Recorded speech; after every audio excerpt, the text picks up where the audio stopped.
Bienvenue dans le podcast Shine, le podcast qui permet aux femmes de rayonner. Je suis Christine Levicki, coach, entrepreneur, maman, femme et auteure de plusieurs best-sellers de développement personnel, dont J'arrête de râler et Wake Up. Je crois profondément que nous pouvons, nous les femmes, nous construire une vie radicalement libre et choisie, bien loin des diktats, des idées reçues et des conditionnements. À travers les différents épisodes de ce podcast, je souhaite te permettre de rayonner dans ta carrière ou ton business, de rayonner dans ta famille, de rayonner dans ta sexualité et finalement de rayonner dans toute ta vie. Si tu as des questions, des envies ou des recommandations, rejoins-moi sur mon compte Instagram Christine Levicki pour échanger. Dans quelques instants, tu vas pouvoir accéder à cette conversation passionnante que j'ai pu avoir avec mon invité. Mais avant de commencer, je voudrais t'annoncer que les inscriptions sont ouvertes pour la prochaine session de mon programme La Voix d'Athéna. La Voix d'Athéna, c'est un accompagnement en 12 modules pour te retrouver et te remettre au centre de ta vie. Pour faire la paix avec ton corps et découvrir pourquoi il est urgent que tu apprennes à honorer tes envies. Pour faire la paix avec ton sexe et découvrir les trésors de la sexualité. Et surtout, et enfin, pour activer tes super pouvoirs féminins et commencer à vivre ta légende personnelle sans retenue ni délai. La Voix d'Athéna, c'est le programme pour les femmes qui veulent arrêter de se sacrifier et reconnecter avec ce qui les fait vibrer. Je propose ce programme une fois par an. Alors si ça t'intéresse, je t'invite à aller visiter mon site christinelevicki.com et à réserver ta place. On commence très bientôt.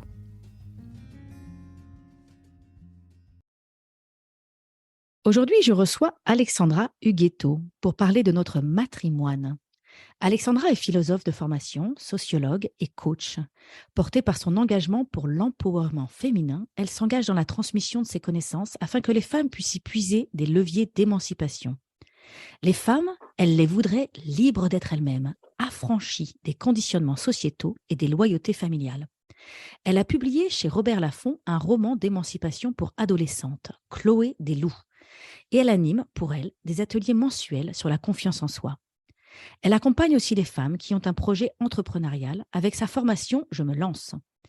Elle a fondé, avec Caroline Lessire, Donne-moi des ailes, une aventure au service du matrimoine qui comporte un podcast, un livre publié chez Jouvence et des conférences. Alors bonjour Alexandra et bienvenue dans ce podcast. Bonjour Christine, merci de m'accueillir. Alors la première question que j'ai envie de te poser, c'est qu'est-ce que c'est que le matrimoine et pourquoi c'est important? Le matrimoine, en fait, c'est une notion qui existe depuis fort longtemps et qui a été oubliée. Et il s'agit de l'héritage au féminin, donc ce que les femmes ont à nous transmettre.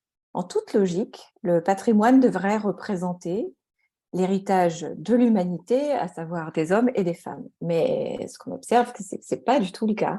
Et dans ce qu'on appelle aujourd'hui le patrimoine, ce qu'on transmet, c'est surtout ce qu'ont à transmettre les hommes. Le matrimoine, c'est le pendant au féminin de tout ça. Donc dans ton livre, tu as voulu mettre en lumière pourquoi on en est arrivé là, qu'est-ce qui fait qu'aujourd'hui, on raconte essentiellement l'histoire des hommes dans notre patrimoine et puis tu as voulu mettre en lumière tout ce que les femmes ont fait, enfin pas tout, mais certaines choses en tout cas importantes que certaines femmes ont fait et qui méritaient d'être mis en lumière. J'ai lu ton livre là pour préparer cet épisode de podcast et j'étais fascinée de comprendre en fait, de comprendre pourquoi on ressent ce décalage entre les femmes et les hommes et pourquoi les femmes ont du mal à prendre leur place dans la société. Et j'ai compris en fait que cette histoire de matrimoine et de patrimoine, en fait, c'était hyper important parce que ça construit notre perception du monde. Et c'est quelque chose dont je n'avais pas conscience. On prend ça pour acquis, en fait. On nous raconte l'histoire, on apprend l'histoire à l'école, on va dans les musées, on regarde les noms des rues dans la rue, et puis on ne se rend pas compte, en fait, que c'est essentiellement des hommes et des travaux d'hommes et de l'histoire des hommes qu'on nous raconte, et on ne se rend pas compte à quel point ça nous forme en tant que femme et ça nous influence en tant que femme. Et ça m'a ouvert les yeux, j'ai l'impression que ça m'a enlevé de la boue des yeux de voir ça. Et c'est très excitant, vraiment. Vraiment, bravo, bravo, bravo pour ce travail. Alors, Merci. est-ce que tu pourrais nous parler de l'histoire méconnue de la domination des femmes en Europe? Ça a été ça, en fait, notre véritable découverte avec Caroline Le Cire, qui est la personne avec laquelle j'ai cofondé Donne-moi des ailes, parce que dans Donne-moi des ailes, il y a le livre dont tu parles, mais il y a aussi un podcast et des conférences. Et à l'origine, le souhait, c'était de pouvoir mettre en avant des femmes pour rééquilibrer le récit. Ça, c'est vraiment le projet de départ. En disant, mais des femmes dans l'histoire, il y en a, en tout cas à minima celles qu'on connaît et qui sont peu connues et qu'on voudrait mettre en lumière, parce que rééquilibrer le récit, c'est nous donner des nouvelles offres d'identification et de représentation. Et moi, du coup, en tant que sociologue, je sais ô combien c'est important pour pouvoir se projeter dans la vie que de pouvoir le faire sur des femmes qui pourraient nous ressembler. Donc c'était ça le projet de départ. Sauf que quand on a commencé à écrire le livre, on s'est dit que c'était assez compliqué de faire l'économie de mais cette invisibilité, elle vient d'où et elle se joue comment? Donc on a commencé par aller regarder en quoi les femmes étaient invisibles là aujourd'hui en 2022 parce que tout le monde dit ça va mieux, ça va mieux, ça va beaucoup mieux. Oui, enfin quand on regarde les vrais chiffres, ça va pas tellement mieux que ça. Il y a encore seulement 6% des rues de Paris qui portent le nom d'une femme. Il y a encore seulement 37 statues sur 350 qui représentent des femmes. Et encore, dans les 37, il y en a beaucoup qui ne représentent pas des vraies femmes. C'est des allégories, des muses, des déesses. Ce sont pas des femmes en vrai qui ont créé des choses. Et 6% des occurrences dans les manuels scolaires parlent de femmes. Voilà, donc ça, c'est notre constat d'aujourd'hui. Donc l'invisibilité, elle est plus que criante. Donc il y a besoin de rééquilibrer ce récit-là pour mettre des femmes en avant. Mais on était encore dans cette idée que, comme les femmes avaient toujours été au foyer, c'était compliqué d'aller sortir les femmes de l'oubli parce qu'il n'y en avait pas beaucoup. Et ça a été vraiment notre incroyable révélation de toute notre démarche de recherche qui a été énorme. Hein. On a brassé des tonnes et des tonnes de documentation. Caro finissait ses études de genre à la fac, elle avait repris un master de genre, donc on avait accès à des bibliothèques spectaculaires, donc ça nous a bien aidé. Et là, on a découvert qu'en fait, des femmes, il y en a toujours eu, qui ont créé, qui ont pensé, qui ont fait des choses, qui ont même eu du succès de leur vivant, quels que soient les siècles, mais qui a eu cette volonté de les invisibiliser, d'effacer les traces de ce qu'elles faisaient, et que cette volonté était masculine, et que ça fait 2000 ans que ça dure. Et ça a été le truc fou sur lequel on est tombé. Nous-mêmes, on en est tombé de l'armoire. Oui, Ça et nous a je donné t'ai un écrit il y a gros coup de quelques jours, blues. hein. Je t'ai envoyé un message il y a quelques jours. Je t'ai dit, oh là là, Alexandra, je suis en train de lire ton livre et toutes les 2 pages, je me dis, mais je disais des gros mots. Toutes les 2 pages, je disais des Ouais. gros mots parce que c'était Ah des oui. prises de conscience de dire, what? C'est Ouais. dingue. Donc, est-ce que tu peux nous raconter un petit peu ça, cette domination des femmes en Europe? Est-ce que tu peux nous donner un peu des éléments qui peuvent nous permettre de comprendre Oui, je peux ce donner qui se au passait? moins 3 grands repères parce qu'avant, les traditions n'étant pas écrites, on a moins de traces.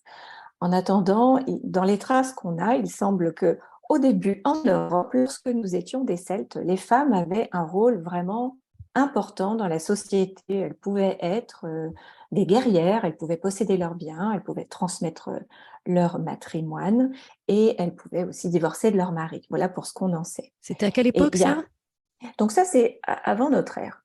D'accord. Début jusqu'à ouais, avant notre ère à peu près. Et début de notre ère, déploiement de l'Empire romain. Et arrive avec l'Empire romain tout le système social qui est extrêmement misogyne, dans lequel les femmes ne sont pas des citoyennes. Elles sont reléguées au même rang que les enfants et les esclaves. Et c'est la loi du pater familias dans toute sa puissance. Et ça, c'est le premier gros shift où les femmes sont reléguées à un statut social très différent et n'ont plus du tout comment dire, d'accès ni aux fonctions de pouvoir, ni à être sur le devant de la scène, ni pouvoir faire de la politique. Elles n'ont plus accès à ça, ce qui n'était pas le cas chez les Celtes. On a quand même les traces de reines qui ont pu gouverner et de grandes guerrières. Donc ça, c'est vraiment la première étape.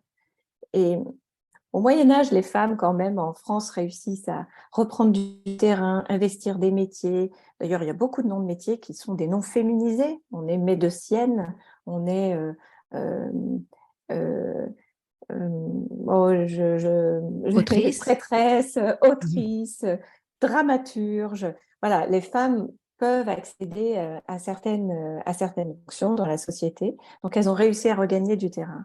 Et le deuxième grand shift dans notre histoire, c'est la Renaissance. La Renaissance, on en a une vision vraiment hyper sophistiquée et très belle parce que c'est la promotion des arts, c'est le raffinement extrême, c'est aussi le début des temps modernes, donc on commence à rationaliser le monde. Oui, mais enfin, en même temps, il y a une politique misogyne effroyable qui se met en place, qui est beaucoup appuyée sur le système romain, parce que la Renaissance aussi, c'est le retour au système italien. Hein, c'est l'amour de ce raffinement italien, mais avec toute la société. Et revient à nouveau le schéma autour du pater familias. Et les femmes perdent énormément de droits. Elles les perdent vraiment. Il y a même un édit du Parlement en 1530 qui leur interdit d'exercer des métiers. Le, la société s'organise pour faire en sorte que là où les femmes exerçaient des situations de métier, par exemple, valorisantes, ou pouvaient avoir euh, euh, mis en place les systèmes de santé, des évolutions en termes de pharmacopée ou de médecine, par exemple, tout ça va être effacé. Et Mhm. ça s'opère en une cinquantaine d'années. Et ça va être appuyé aussi par la fameuse chasse aux sorcières qu'on attribue souvent à tort au Moyen Âge, alors que ça se passe à la Renaissance, où là, on va en plus s'acharner sur les femmes dès qu'elles sont autonomes, puissantes, indépendantes, mais on va s'acharner sur elles, plus, entre 100 et 200 000 morts hein, en Je lisais Europe dans à ton cette livre, époque. je n'avais pas repéré il y avait eu l'impact de l'imprimerie à ce moment-là. L'imprimerie a été inventée et du coup, il y a eu beaucoup de diffusion de pamphlets qui étaient mensongers et très, très misogynes. Et ça a permis cette contamination, en fait, du message qui fait qu'il y a vraiment eu la haine des femmes, en fait. Un vrai, et puis des messages absolument hallucinants où la médecine cherchait à prouver enfin la science cherchait à prouver que les femmes étaient défectueuses ou Inférieure. inférieures au niveau leur cerveau était faible. Est-ce que tu peux nous parler un peu de ça, de toutes ces recherches scientifiques où ils cherchaient à prouver scientifiquement que les femmes étaient inférieures? Oui, c'est terrible parce que euh, finalement, la modernité, avec le développement de l'imprimerie, par exemple, ça a aussi permis de véhiculer en fait ces politiques misogynes. Alors, le, ce qui est spécifique des temps modernes, qui arrive donc pas tout à fait au début de la Renaissance, mais quand il y a le développement des sciences et qui va prendre tout son essor avec les Lumières un petit peu plus tard, c'est qu'on va commencer à rationaliser le monde par les sciences. Sauf que à l'époque, ceux qui ont accès à l'université et donc aux sciences et donc au savoir sont des hommes. Donc ils le font depuis leur prisme masculin. Et dans la société de l'époque, le prisme masculin est un prisme misogyne. Les femmes n'ont pas de place dans la société, sauf à faire des enfants et s'occuper du foyer. Donc, ils ne vont avoir de cesse d'avoir ce qu'on appelle un biais de genre Mhm. scientifique, c'est-à-dire pouvoir, de chercher absolument à démontrer par des faits scientifiques un point de vue qui est un point de vue politique, idéologique, que les femmes sont inférieures. Et ils vont Mhm. utiliser les sciences pour le faire. Aujourd'hui, toutes ces démonstrations ont pu être dénoncées parce qu'elles n'ont rien de scientifique. Les biais des expériences étaient bien trop forts pour pouvoir être objectifs.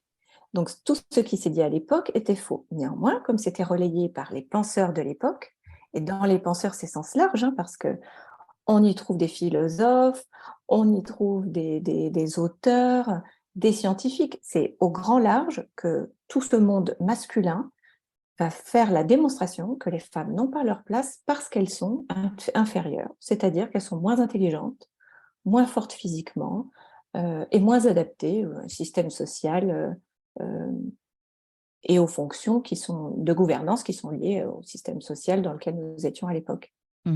J'avais été fascinée. Apparemment, le philosophe Nicolas Malebranche disait que parce que les femmes menstruent régulièrement, alors l'approvisionnement en sang de leur cerveau est affaibli et donc c'est pour ça qu'elles sont moins intelligentes. Oui, mais même Darwin a fait Oui. la démonstration, donc c'est un petit peu plus tard, on n'est plus à la Renaissance, là on est vraiment dans l'époque des Lumières et au-delà, comme on le dit. Mais même Darwin a cherché à démontrer que dans l'évolution de l'humain, l'homme a mieux évolué que la femme et que la femme a pris de retard d'évolution. C'est incroyable. Il l'explique vraiment de manière sans sourciller à partir des principes d'évolution et de fécondation. C'est terrible. Et on va retrouver ça dans absolument tous les pans de la société. Mm. Et le dernier shift dans notre histoire européenne, ça va être le 19e siècle, où là, on va atteindre vraiment des summums de misogynie. Et donc, les sciences ne cessent de se développer, donc ne cessent de continuer à faire la démonstration que les femmes sont inférieures en tout. Euh, mais en plus, on va ajouter les débuts de toute l'approche autour de la psyché féminine. Et là, ça va être catastrophique. Voilà, on ne va en retenir que l'hystérie, la nymphomanie. Euh, on va, on va aller ajouter à des critères biologiques qui sont liés au manque de force et au manque d'intelligence, on va y ajouter en fait des défaillances émotionnelles et des carences émotionnelles, voire psychiatriques, Tu liées peux nous parler de, notamment tu peux à... nous parler de ça un petit peu, de cette hystérie, de cette nymphomanie. Il y avait une grande peur de la sexualité des femmes, j'ai l'impression. Mais oui, en fait, c'est fou comme la médecine, le développement de la médecine, c'est aussi construit sur le fait de faire la démonstration que les femmes, parce qu'elles avaient leur système hormonal, la capacité à enfanter, un utérus, un vagin et un clitoris pour jouir, eh bien, elles s'en servaient outre mesure et que tout ça pouvait les amener à la folie et à la démesure. Et c'est incroyable quand on le lit avec notre prisme d'aujourd'hui, à l'heure de MeToo, où on voit que les problèmes voilà, de déviance sexuelle et de comment elles peuvent s'exprimer en fait pour pouvoir dominer les femmes sont partout dans la société. C'est dingue de voir que 19e, début 20e siècle, on a cessé de faire la démonstration que l'hystérie, notamment sexuelle, était chez les femmes. Et on a associé l'hystérie à l'utérus, c'est-à-dire à nos organes génitaux. On l'a vraiment associé au féminin. Ça devait faire peur. Oui, c'est vraiment, vraiment impressionnant, vraiment impressionnant. Et on associait les organes génitaux des femmes, oui, c'est ça, comme un signe de faiblesse, un signe de... Oui. Je trouve ça absolument passionnant. Qu'est-ce que j'avais? Il y avait un passage dans le livre où tu parles. Attends, j'essaie de rechercher. Voilà, c'était Edmond de Goncourt qui écrit en 1893. Si on, alors il écrit entre guillemets, si on avait fait l'autopsie des femmes ayant un talent original, comme Madame Sand ou Madame Viardot, etc., on trouverait chez elles des parties génitales se rapprochant de l'homme, des clitoris un peu parents de nos verges. Donc là, c'était OK, il y a certaines femmes qui peut-être sont intelligentes, OK, on veut bien l'admettre, mais probablement que si on avait regardé dans leur culotte, elles ressemblent plus à un homme qu'à une femme. Alors là, moi, je suis tombée par terre. Sachant que Georges Sand a été quand même vraiment tellement décrié. Bon, là, Goncourt semble lui accorder du crédit, c'est déjà ça. Mais elle avait été tellement décriée violemment de son temps. Mais oui, ça va jusque-là. C'est-à-dire on va jusqu'à l'absurde et démontrer que si des femmes sont intelligentes, ben, c'est forcément qu'elles sont exceptionnelles et qu'elles n'ont pas ce caractère féminin et qu'elles sont plutôt des hommes déguisés en femmes. Mhm. Mhm. Et donc, tu expliques qu'à cause de tout ça, c'est peut-être à ce moment-là, et notamment la chasse des sorcières et toute cette négativité sur les femmes et tout ça, c'est peut-être à ce moment-là que les femmes ont appris à être modestes. Et donc à éventuellement être savantes et à commencer à savoir des choses, mais pas trop. Oui, Euh, On a Voilà. retrouvé de traces de femmes qui organisent des salons, parce que des femmes intelligentes, il y en a eu de tout temps, et voire même des femmes qui ont été autrices, et ça j'en parlerai plus tard, mais en tout cas, celles qui ont réussi à avoir une place, et là on se situe 17e siècle, les salons littéraires, et des femmes voilà, réussissent à trouver une place dans la société, mais dans la société intellectuelle et artistique. Mais elles ont bien conscience qu'il ne faut pas qu'elles fassent trop d'éclat et qu'il ne faut surtout pas qu'elles fassent d'ombre aux hommes parce que sinon, on ne les laissera pas faire. Donc, on a vraiment trouvé des textes où elles expliquent que dans ce cas, ce qui est important, c'est qu'elles le fassent avec humilité, qu'elles aient toujours la bonne stratégie pour mettre en avant des hommes. D'ailleurs, dans leur salon, elles invitent beaucoup d'hommes pour crédibiliser en fait leur démarche. Et elles expliquent en quoi celles qui ne s'y conforment pas le payent très cher. Mmh. Mmh. Et finalement, ce que j'ai trouvé, bon, outre le fait que ça m'a mis le bourdon à un bon moment de voir que ça fait quand même 2000 ans que ces politiques misogynes s'empilent les unes après les autres, euh, ça m'a aussi donné beaucoup d'espoir parce que évidemment, on comprend tout à fait autrement les questions de syndrome d'imposture, de sentiment d'illégitimité, d'insécurité financière, parce qu'en plus, les femmes ne pouvaient pas posséder leurs biens, hein, quand bien même elles en héritaient, c'est leur mari qui en héritait à leur place, euh, de plafond de verre, voilà, toutes ces limitations intérieures que nous avons, nous les femmes, sont pour beaucoup, j'en suis totalement convaincue, héritées de notre histoire-là. Oui. Moi aussi, c'est ce que ça m'a fait de lire ce livre. Je me dis, Oui. ah, du coup, je comprends. Et comme je le comprends, je peux m'en libérer. Oui, j'ai trouvé ça formidable. Ça m'a donné des ailes de découvrir cela. Et c'est pour ça que je dis que notre livre est une porte, parce qu'une fois qu'on l'a franchi et qu'on a vu, qu'on a pris conscience de ça, on peut avoir une vision totalement différente de ce qu'on pense être des vulnérabilités très personnelles. Parce qu'en fait, ce sont des vulnérabilités héritées d'un système qui nous a amenés là et Mhm. duquel il n'est pas si simple de s'affranchir. Ça fait 2000 ans que les femmes vivent cela. Hmm. C'est fascinant. Je voudrais juste rajouter un point qu'on n'a pas abordé avant qu'on passe un peu sur les autres questions. C'est Oui. aussi à ce moment-là, et tu en parles dans ton livre, c'est à cette époque, enfin dans toute cette histoire-là, il y a aussi ce moment où l'Académie française Oh, oui. décide que le genre masculin va l'emporter sur le féminin et fait disparaître tous les noms de métiers jugés impropres aux femmes comme médecine et autrice. C'est à ce moment-là que tout ça, est-ce que tu peux nous en parler un petit peu? Ah oui, alors ça c'est une histoire complètement folle. Merci de la remettre sur le devant de la scène. L'Académie française, donc Richelieu, voilà, donc on est en 1600 et quelques, et Richelieu décide que la langue française doit être uniformisée. Elle l'est pour des raisons politiques, hein. Il s'agit d'unifier le territoire grâce à une langue commune, c'est vrai, mais il s'agit aussi de la rendre élitiste. Ça, c'est ce qu'on sait moins. Aujourd'hui, si l'orthographe, nos règles d'orthographe, nos règles de syntaxe sont si complexes, c'est parce que c'était volontaire. Il s'agissait que cette langue ne soit pas compréhensible par tous et que surtout ceux qui la maîtrisent soient uniquement les sachants. C'était une volonté politique, c'est même Hmm. écrit dans l'un des articles de l'Académie française, de fondation de l'Académie française. Et au passage, comme on est dans une société extrêmement misogyne, on va régler leur compte en fait aux femmes et à leur souveraineté et à leur puissance. Donc, on va le faire comment? Déjà, en enlevant du dictionnaire officiel tous les mots qui préexistaient comme autrice, euh, médecienne et d'autres mots qui représentaient en fait des noms de métiers au féminin. Donc, on va tous les enlever. Alors, on ne va pas enlever boulangère, hein. Ça, c'est bon, ils vont laisser. Ils vont enlever vraiment que les mots qui sont liés à des métiers estimés comme étant des métiers, on va dire, prestigieux de l'époque. Et ils ne vont pas s'en arrêter là, ils vont aussi faire un tri idéologique des règles de syntaxe. Donc, on va décider que le masculin l'emporte sur le féminin. C'est une règle qui date de l'époque. Elle ne préexistait pas à l'Académie française. Avant ça, en fait, il y avait plusieurs règles, dont une qui était la règle de proximité. Si le dernier mot est un mot féminin, eh ben, on va conjuguer ou accorder au féminin. Si le dernier mot qu'on vient de dire est masculin, ça va être l'inverse. Donc ça, c'est le règle d'accord de proximité, par exemple. Voilà. Ou alors il y avait l'accord de majorité, c'est ça? S'il y a 10 Voilà, hommes et une femme, on va mettre au masculin. S'il y a 10 femmes et un homme, on va mettre au féminin. tout à fait. Et ça, c'était ce qui préexistait. Logique.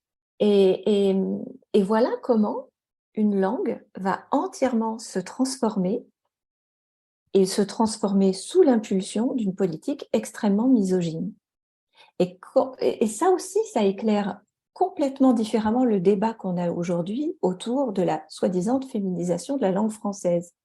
Mais en fait, la langue française était une langue qui respectait bien mieux la bivalence des genres avant l'Académie française. Donc déjà, on pourrait estimer que c'est un retour à une situation précédant l'Académie.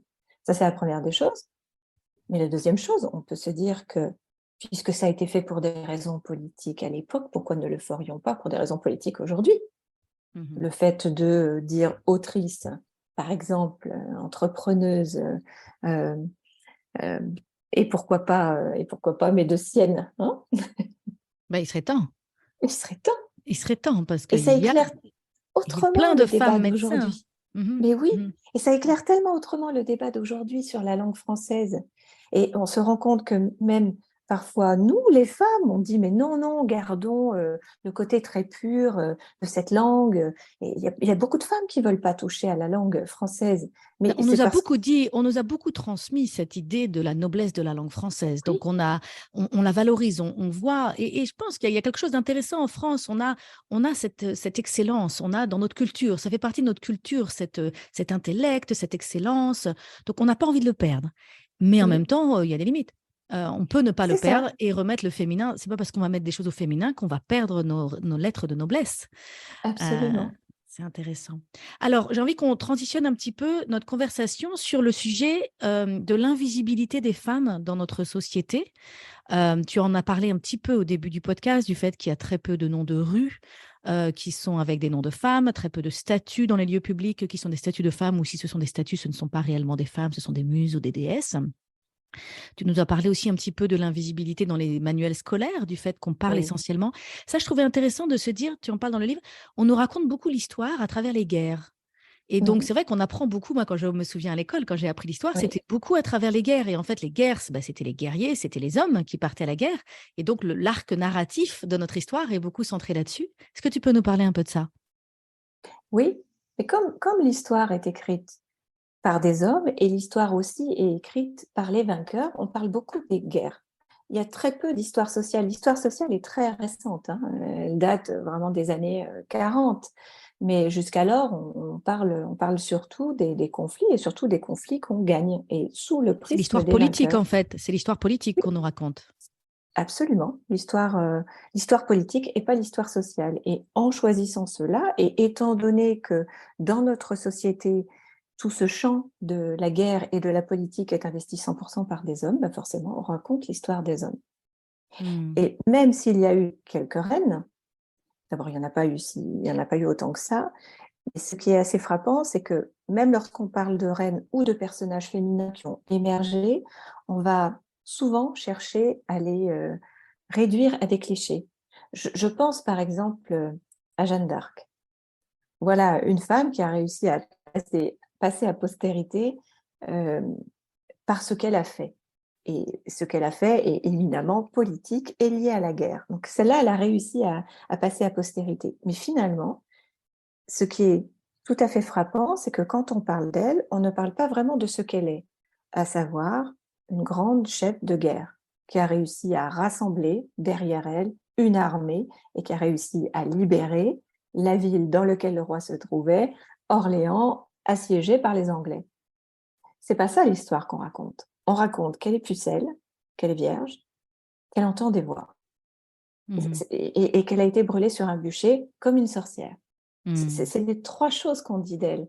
Mais on pourrait dire tellement d'autres choses sur Jeanne d'Arc. Hmm. Et quand je pense là à Cléopâtre, et même s'il s'agit de l'Égypte ancienne, quand on en parle dans nos manuels scolaires, ce qu'on dit d'elle, c'est que voilà, elle se baignait dans des bains de lait d'ânesse, qu'elle était l'amante de César. Voilà ce qu'on dit de Cléopâtre. Elle a Qu'elle avait un régné grand nez. 22 ans et qu'elle avait un grand nez. Voilà. Alors que c'est une femme qui a régné 22 ans.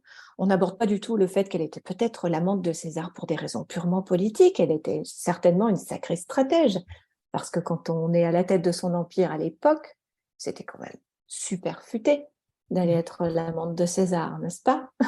Non seulement pour se protéger et peut-être pour faire des alliances tout à fait intéressantes.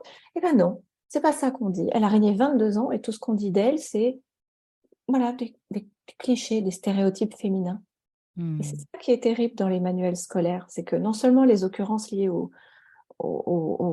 fait de parler des femmes sont très faibles, 6% hein, en 2022. Je ne parle pas des années 50, hein, c'est maintenant. Mais en plus, on en parle tellement mal des femmes. Hmm. Hmm.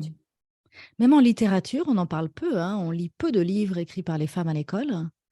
Bien sûr. C'est beaucoup les grands penseurs, ce sont beaucoup des hommes. Et dans la science aussi, est-ce que tu peux nous parler un peu de l'invisibilité des femmes dans la science? Alors là, c'est un peu la double peine, c'est un peu comme dans les arts. Dans les arts et la science, qui sont les deux focus sur lesquels on a restreint nos recherches, parce que en matière d'invisibilité, c'est à l'infini, hein. Donc, on a bien dû choisir deux champs Hmm. pour pouvoir avoir une documentation plus solide. Et dans les sciences, en fait, c'est la double peine, parce que les femmes ont eu tardivement accès au savoir et à l'instruction supérieure. L'instruction supérieure était monopolisée par le clergé, qui avait interdit l'accès aux femmes à l'instruction supérieure. Et puis, de toute façon, quand bien même c'est devenu ensuite laïque, les femmes n'ont pas eu plus accès qu'auparavant. Donc déjà, c'était difficile pour elles d'être des scientifiques, bien qu'il y en ait eu à toute époque, hein, parce que beaucoup se sont battus et ont Mhm. quand même réussi à être des scientifiques, et ça, c'est toute la beauté de découvrir qu'il y en a eu plein. Mhm. Et, euh, et là, il y a toute une partie du livre qui montre en fait que par milliers, il y a eu des femmes artistes, scientifiques qui ont existé, dont on ne parle pas. Mais voilà, c'était pas si simple pour elles d'accéder aux fonctions. Et une fois qu'elles accédaient aux fonctions, elles étaient souvent coupées de toute la valorisation de leurs découvertes. Beaucoup de découvertes, y compris des prix Nobel, aujourd'hui, ont été attribuées à tort à des hommes, alors que c'était des découvertes de femmes et des recherches de femmes. Hmm. Donc, c'est vraiment la double peine. Non seulement elles avaient des difficultés à accéder au métier, mais quand enfin elles pouvaient y accéder, elles n'avaient absolument pas accès à la visibilité liée à leur découverte. Elles n'en avaient même pas d'ailleurs ce qu'on appelle la paternité. Parce que c'est fou, quand on parle de découverte, on parle de paternité hein, d'une découverte, pas de Mhm. maternité. Tu vois à quel Mhm. point dans le langage, ça s'est complètement euh, glissé dans tous les interstices de notre vie de tous les jours. Mhm. J'ai ma fille qui est en train de faire des études de physique. Elle va avoir son bachelor en physique et après elle veut faire un PhD. C'est très important pour elle. Elle est très active dans les associations de femmes in science parce qu'elle se sent en effet dans un système qui est dans des modes de fonctionnement qui n'ont pas intégré les femmes depuis très longtemps. Et du coup, Oui. il y a vraiment besoin de prendre sa place et de se positionner et de fédérer les femmes et les hommes qui veulent les aider, hein, pour prendre leur place et pour changer ça. Et c'est Ah oui. intéressant d'ailleurs parce qu'il y a beaucoup de choses qui, même dans les entreprises aujourd'hui, il y a beaucoup de choses qui sont conçues en recherche où on conçoit des choses et on les teste, enfin, on les conçoit pour des hommes. Et on pense pas à intégrer le fait que ça doit être important d'être fait aussi pour les femmes. Enfin, je trouve ça passionnant, passionnant. Je voudrais Ah aussi qu'on oui. parle un peu de l'invisibilité des femmes, même aujourd'hui, dans les médias, dans les films qu'on regarde aujourd'hui, dans les productions culturelles. Est-ce que tu peux nous parler un peu de ça? Oui, c'est encore la même chose. La, la- la visibilité des femmes dans les médias, c'est à peu près 20% hein, des personnes qui sont représentées dans les médias sont des femmes. Donc c'est très peu. C'est en voie d'amélioration, on va dire, sur les 2, 3 années qui viennent de passer, avec énormément de démarches pour mettre les femmes sur le devant de la scène. Mais ce n'est pas si évident pour plein de raisons. D'abord parce que ce n'est pas dans les habitudes. Ensuite, parce que les médias ont aussi tendance à plutôt appeler des hommes qui ont été habitués à la lumière, à prendre la parole depuis si longtemps et qui vont être du coup assez naturellement, plus naturellement, ce qu'on appelle des bons publics.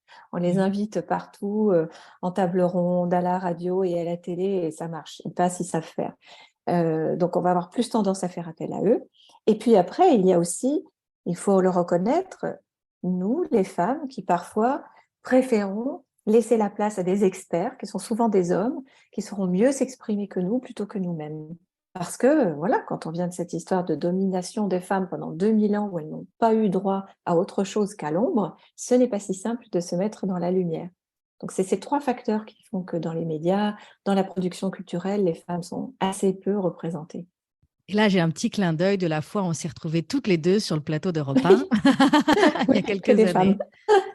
années. Ah, Que des femmes. super. Et on parle aussi des histoires qui sont racontées dans les films, dans les histoires qui nous sont racontées derrière nos écrans quand on regarde les films dans le cinéma. Il y a aussi aujourd'hui des efforts qui sont faits pour que les femmes prennent des rôles où elles font vraiment évoluer l'histoire et elles font vraiment bouger les lignes dans l'arc historique du film, parce que pendant longtemps, les femmes avaient des rôles un peu complémentaires au rôle masculin. Tu peux nous parler un petit peu de ça? Oui, et ça, c'est très intéressant. Pourquoi aujourd'hui on a des données intéressantes sur ce thème-là en particulier? Parce qu'on a pu mettre en place ce qui s'appelle le test de Bechdel, qui est Mhm. allé examiner dans des films les situations où les femmes étaient vraiment montrées parce qu'elles étaient des personnages intéressants. Et leurs critères, c'était est-ce qu'elles parlent d'elles? Est-ce qu'elles parlent, est-ce qu'elles se parlent entre elles quand elles sont entre femmes ou pas? Ou est-ce qu'au contraire, quand on les montre, elles ne parlent que d'enfants ou elles ne parlent que de leur amant, de leur amoureux ou de leur mari? Et Mhm. c'était dingue parce qu'il y avait si peu j'ai oublié le chiffre là, mais c'est en dessous des 20% des, des films qui, en 2020, ont passé la barre du test de Bechdel. C'est-à-dire que quand il y avait des femmes, elles n'étaient jamais montrées pour elles-mêmes, toujours sous l'angle masculin. Donc, Mhm. soit parce qu'elles étaient des objets sexuels, soit parce qu'elles étaient des mamans, soit parce qu'elles étaient des femmes et des épouses. Mhm. Mhm. Donc là, il y a du boulot à faire. Et ce qui est intéressant, c'est que quand on passe le test de Bechdel sur des productions artistiques, filmographiques faites par des femmes, ça s'inverse complètement. Mhm. Et au contraire, les femmes réalisatrices, les femmes scénaristes montrent des femmes qui agissent, qui ne sont pas simplement passives et juste un élément de décor, c'est peut-être un peu excessif, mais en tout cas, ce qu'on appelle en littérature un adjuvant. C'est-à-dire, elles ne sont pas des adjuvants des personnages masculins, parce que c'est eux qui intéressent. Non, c'est au contraire, elles ont toute leur valeur ajoutée dans le film en question. Mhm. Alors, je voudrais mentionner que quand on parle de discrimination, c'est le thème pour l'instant de notre conversation, hein, quand on parle de cette discrimination et des inégalités sociales, c'est toujours important d'aborder la notion d'intersectionnalité et de comprendre qu'il y a la discrimination sur les femmes, mais il y a aussi des femmes.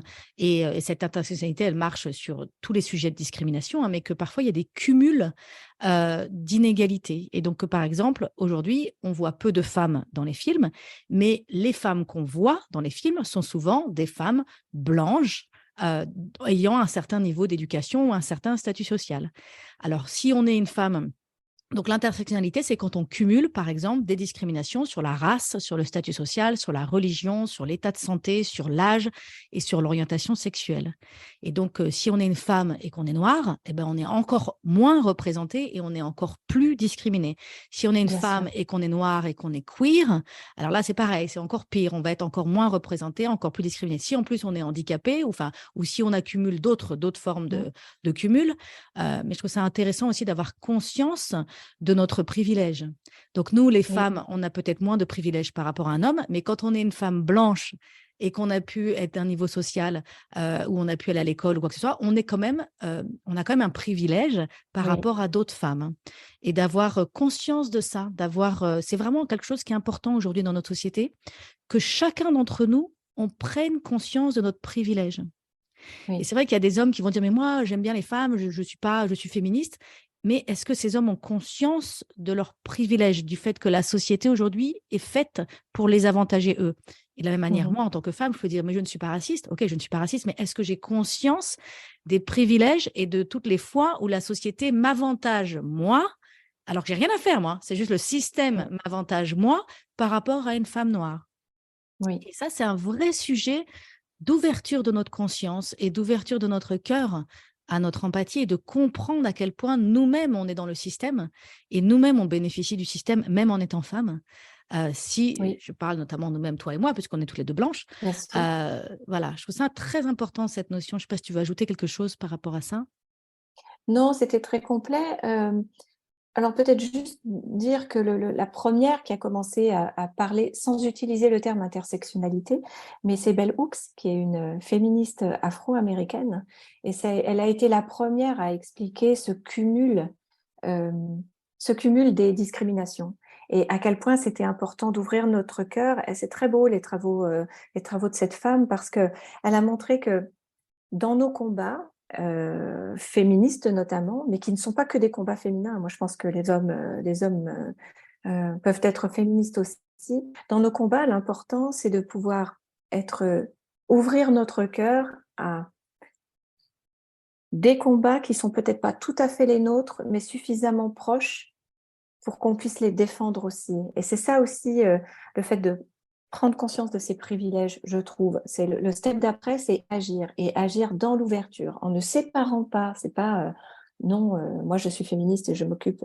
que de ça, ou moi je suis un homme, je ne m'occupe pas de cette histoire-là. Non, c'est au contraire, ensemble, regardons comment on peut ouvrir notre cœur, comprendre nos différences et comprendre en quoi ces différences pèsent plus sur certains que sur d'autres.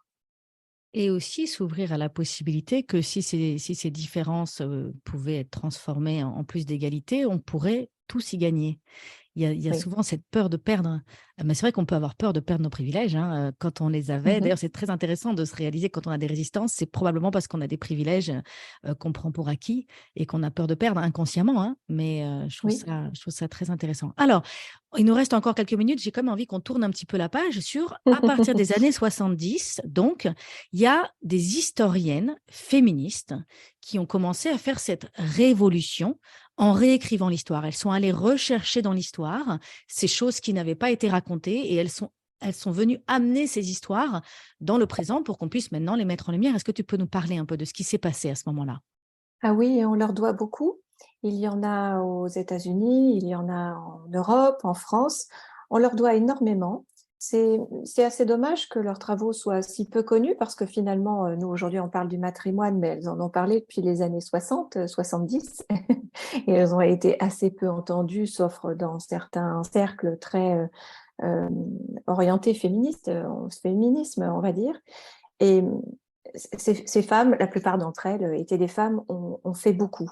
Donc je pense notamment à une historienne française qui est notre réelle héroïne, Michel Perrault, qui a écrit toute une histoire sociale des femmes et qui a démontré à quel point les femmes avaient un rôle dans la société et qui était bien loin du rôle limité à élever les enfants qu'on a pu leur assigner jusqu'alors. Mais il y a aussi des travaux super intéressants. Je pense aux États-Unis, notamment à Chris Pettace, qui est une collectionneuse d'art américaine. Et dans les années 70, elle est partie sur une documentation et une recherche complètement folle pour tracer les femmes artistes en Europe avant 1900. Eh bien, tu sais quoi? Elle en a quand même trouvé 21 000. Et on est avant 1900. Hmm. Il y a aussi les travaux d'une autre américaine, je pense à ta fille, tu parlais de ta fille qui fait des études de sciences, Margaret Rossiter. Donc elle est en histoire des sciences américaine.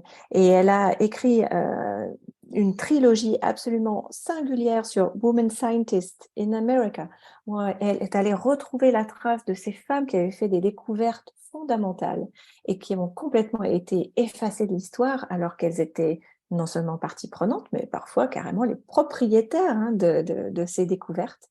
Voilà, mais dans les années 70, ces femmes, ces historiennes, certaines féministes, d'autres pas, se disent que c'est pas, c'est pas possible que l'histoire ait été racontée à ce point avec un biais de genre et vont démontrer le biais de genre dans dans toutes les sphères historiques évoquées, pas que la guerre, hein, voilà, mais et Hmm. on leur doit beaucoup.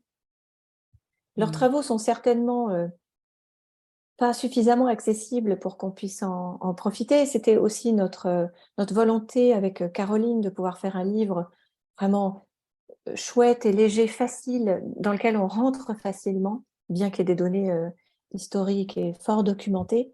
mais que ce soit facile d'y entrer pour pouvoir ouvrir les yeux. Peut-être que leurs travaux ne sont pas assez accessibles, Hmm. mais on leur doit tout. Et c'est pas fini parce qu'il y a encore aujourd'hui des historiennes comme Marilène Matoupatis, qui est une préhistorienne, qui elle est en train petit à petit de démontrer que l'homme préhistoire était une femme, que les artistes dans les grottes étaient des femmes et pas du tout des hommes comme on l'a toujours dit. Bref. Hmm. C'est important tout ça parce que ça nous permet ça nous permet de changer notre représentation et ça nous permet de nous Oui. sentir représentés. C'est important cette notion de représentation, de se dire si on est dans une société, si on vit dans une société où on ne voit pas le reflet, on ne voit pas la représentation de ce que l'on est, et ben c'est très dur de prendre notre place. Mhm. Et donc aujourd'hui, on a vraiment ce mouvement de représenter la place des femmes et de réécrire l'histoire pour représenter la place des femmes et d'accorder la place aux femmes. C'est aussi la même chose avec tous les mouvements LGBTQ, Mhm. où les gens qui sont homosexuels veulent se sentir représentés. Et c'est très, le mot qui me vient en anglais, c'est healing. Je ne sais pas comment dire en français, mais c'est très Oui, important pour notre âme. oui, c'est porteur de guérison, en effet. Voilà, c'est porteur de guérison de Oui. se sentir représenté et de se dire, il y a une place pour moi. Parce qu'on a accordé de la place à des gens comme moi, des gens auxquels je peux m'identifier. Et comme je peux m'identifier à ces gens qui ont été reconnus par la société, ça veut dire que moi, j'ai une place dans cette société. Mhm. Et donc, si les femmes n'ont pas été reconnues dans les sciences, n'ont pas été reconnues dans tous ces domaines, dans la politique, dans l'économie, dans l'entrepreneuriat, dans tous ces domaines, la littérature, ben, c'est compliqué pour une femme de se dire, j'ai le droit, moi, de prendre ma place. Moi, quand j'ai écrit mon livre, mon premier livre, J'arrête de râler, je me souviens très, très bien de me dire, mais je me souvenais de tous ces grands penseurs que j'avais étudiés à l'école. Et c'était que des hommes. Et on les mettait tellement sur un piédestal ces grands penseurs que moi je me disais, mais qui es-tu pour oser prétendre que ta pensée mérite d'être mise sur papier et que qui que ce soit va Mhm. s'intéresser à ta pensée. Et j'ai vraiment dû dépasser cette croyance pour prendre ma place de manière imparfaite, mais la prendre et diffuser ce message qui était à l'époque donc le message de J'arrête de râler. Mais je me souviens avoir dû vraiment confronter cette mémoire de ces grands penseurs qu'on avait tellement vénérés. Et du coup, comme je n'étais pas représentée dans ces gros penseurs, comme je ne pouvais pas Mhm. m'associer, m'identifier par là, ben, du coup, j'avais du mal à moi prendre ma place là-dessus. Ah oui. Et pour pouvoir s'identifier et se mettre dans le sillage de femmes qui ont déjà fait le boulot pour nous et déjà ouvert des voies, mais ça change absolument tout. Ça change Mm. tout dans notre capacité à oser. D'ailleurs, c'est vraiment tout notre propos qui est là dans la dernière partie de l'ouvrage, qui était notre propos de départ, à savoir, OK, le matrimoine, ça nous sert à quoi? Mais en fait, ça nous sert à plein de choses. C'est fort utile pour nous de pouvoir nous identifier et connaître les trajectoires de femmes inspirantes, parce que Tu ça nous parles, permet, excuse-moi, tu pardon, parles du féminisme de l'intime. J'aimerais bien que tu oui, abordes ça à la fin de notre épisode. oui. Alors ça pour moi c'est tellement important. Il y a beaucoup de féminisme aujourd'hui et c'est important qu'il y en ait beaucoup et qu'ils soient divers pour des raisons d'intersectionnalité, comme nous l'avons évoqué précédemment, mais aussi pour des raisons de méthode. Et il y a des femmes aujourd'hui qui sont dans le combat et dans la lutte, et tant mieux, parce que grâce à elles, franchement, on obtient des choses. Et l'important, c'est que les féministes puissent se compléter.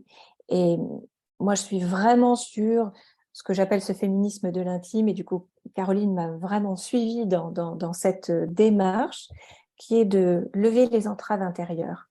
Parce que moi, j'ai travaillé en entreprise pendant 15 ans et j'ai vu que même là où il peut y avoir des quotas pour que les femmes puissent accéder à certains postes de gouvernance, mais parfois les femmes n'osent pas les prendre. Et je suis convaincue que ce féminisme de l'intérieur qui permet aux femmes de lever les entraves, d'avoir de l'audace et d'oser briller, c'est un féminisme qui est déterminant pour que les femmes puissent profiter de tous les combats qu'ont menés les autres, les guerrières, les féministes qui, elles, se battent pour les droits. Et Simone Veil qui tape du poing sur la table et qui résiste à toute l'agressivité hystérique masculine qu'il y a autour d'elle lorsqu'elle veut qu'on fasse une loi qui permette d'autoriser l'avortement en France, mais sans qu'on travaille nos entraves à nous, on ne peut pas profiter de ces combats-là et de ces lois qui ont été gagnées. La loi sur la parité aujourd'hui, la parité dans les conseils d'administration, mais on pourra en profiter quand vraiment les femmes oseront aussi briller. Ça ne suffit pas, la loi. Mmh. Mmh. Bah, je suis complètement alignée avec ça, hein. Moi, j'ai décidé avec ce podcast Shine, hein, c'est le podcast qui permet aux femmes de rayonner. Donc, Oui, donc voilà, je ne savais pas que j'étais en train de contribuer au féminisme de l'intime. Je ne connaissais pas c'est ça. cette expression. Et c'est vrai qu'il y a tellement, il y a tellement de puissance et de beauté dans les femmes et dans les hommes aussi. Je ne Mais dis oui, pas qu'il y en a plus dans les femmes que dans les hommes, mais il bien y a sûr. tellement de beauté, de puissance et de richesse dans les femmes. Et aujourd'hui, dans notre société, on a besoin que cette richesse soit exprimée. On a Oui. besoin que les femmes contribuent à faire évoluer notre société. Je dis souvent, je l'ai déjà dit dans ce podcast, nous sommes en train de vivre un burn-out généralisé. Il y a le burn-out de la planète et il y a le burn-out des humains. Et ce burn-out vient du fait on vit dans une société qui a mis en son centre l'économie. Aujourd'hui, c'est l'économie qui fait tourner le monde. Et que parce qu'on a mis au centre de notre société l'économie et que tout tourne autour de l'économie, nous ne valorisons qu'une dimension de la vie. On valorise la productivité, la rentabilité, les résultats, la performance. Et en fait, c'est déséquilibré. Il y a un déséquilibre parce qu'on ne valorise qu'une facette, que cette facette, quand on associe ça avec le yin et le yang de la philosophie chinoise, où le yin-yang nous dit pour avoir l'équilibre ultime et pour avoir cette énergie de développement complètement durable, équilibrée, qui peut perdurer pendant très longtemps, il faut un équilibre entre le yin et le yang. Aujourd'hui, notre société fonctionne sur le yang. On fonctionne que sur une dimension de la vie. Et je crois qu'on a vraiment besoin de rééquilibrer ce mode de fonctionnement. Et ce rééquilibrement va venir du yin. Et le yin, c'est toutes les valeurs du féminin. Alors, le féminin, c'est pas que les femmes, hein, les hommes aussi ont toute cette facette du féminin. Mais je pense qu'on a vraiment besoin, par les femmes et par les hommes qui vont reconnecter à leur féminin intérieur, et par les femmes qui vont connecter à leur masculin et à leur féminin pour prendre leur place dans le monde. On a besoin que les hommes connectent à leur féminin, que les femmes connectent à leur masculin pour prendre une place dans le monde et qu'on régénère notre société. Et moi, quand j'ai des conversations privées avec les femmes et que je les coach et que je les accompagne et que je les rencontre, je suis fascinée par leur intelligence, par leur pertinence, par la justesse de leurs désirs. Les femmes portent en elles des désirs de changement dans leur vie d'abord et ensuite dans la société. Et ces désirs sont bons pour l'humanité. Et donc, il est temps que les femmes osent croire que leurs désirs ont de la valeur et qu'elles osent mettre en œuvre les actions qui vont permettre à leurs désirs de devenir une réalité. Je dis souvent, le monde va mal parce que les envies des femmes ne sont pas suffisamment en vie. Et les femmes doutent de leurs envies. Elles doutent, elles se disent non, mais n'importe quoi. Elles attendent l'approbation des hommes pour qu'un homme leur dise si ton idée, ton envie de ce que tu voudrais pour toi ou pour ta vie ou pour ton activité ou pour ta carrière ou pour ta ville ou pour quelles que soient les envies que tu as pour ta vie, elles attendent que les hommes les accréditent et leur disent oui, tu as raison, c'est une bonne idée. Mais non, c'est une bonne idée. Et Mais voilà, oui, moi, ça mais me 2000 ans fascine. d'histoire, hein, 2000 ans d'histoire, ça laisse des traces. Elles ont dû attendre l'autorisation masculine depuis 2000 ans. Nous avons dû attendre ça. Voilà. Ça Et laisse des inconsciemment, traces. on porte cet héritage. Ah oui. Inconsciemment, on porte cet héritage. C'est fascinant. Mhm. Alexandra, on va devoir clôturer cet épisode. Est-ce qu'il y a quelque chose qu'on n'a pas dit qui est très important à dire pour conclure? Oui, je voudrais, on a beaucoup parlé de comment connaître tout cela nous permet de trouver une nouvelle source de souveraineté. Mais je voudrais quand même réinsister sur le fait que les trajectoires des femmes inspirantes sont une clé aussi de souveraineté. Il y a à ouvrir les yeux qui permet d'être plus souveraine de nous-mêmes, mais aussi s'inspirer de ces femmes. Et donc, je recommande d'aller... il y a un autre livre, mais il y en a beaucoup d'autres sur les femmes oubliées, les femmes effacées de l'histoire et les podcasts, le nôtre, et puis d'autres encore qui permettent d'aller écouter, comprendre, connaître les trajectoires de ces femmes parce qu'on a beaucoup à apprendre d'elles. Hmm. Donc, il y a ton livre, donc Donne-moi des ailes, en quête du Mhm. matrimoine, un héritage au féminin chez Jouvence. Donc, j'invite tout le monde à se procurer ce livre de toute urgence. Où est-ce que les personnes peuvent aussi retrouver ton podcast ou sur les réseaux sociaux? Comment est-ce qu'on peut te Sur toutes retrouver? les plateformes d'écoute. Alors, sur notre site Donne-moi des ailes, donc c'est donne-moi des ailes, .com, mais aussi sur toutes les plateformes d'écoute disponibles pour les podcasts. Il est diffusé grand large. Et sur les réseaux sociaux, est-ce qu'on peut te retrouver? Sur les réseaux sociaux, on a un compte Instagram, un compte Facebook, une page LinkedIn, Donne-moi des ailes.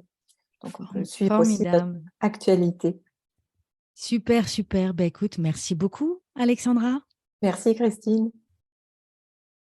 Si tu aimes ce podcast et que tu veux m'encourager à continuer, je t'invite à mettre 5 étoiles à partir de ton téléphone sur Apple Podcast ou sur ta plateforme préférée. Tu peux aussi partager l'épisode que tu viens d'écouter avec ton entourage si tu penses que cela pourrait les intéresser. Et si tu as envie d'aller plus loin, je t'invite à t'inscrire à la newsletter Shine sur mon site christinelevicky.com/inscription. Tu pourras recevoir mes meilleurs conseils pour prendre le pouvoir sur ta vie et rayonner. En attendant, je te dis à bientôt pour un nouvel épisode.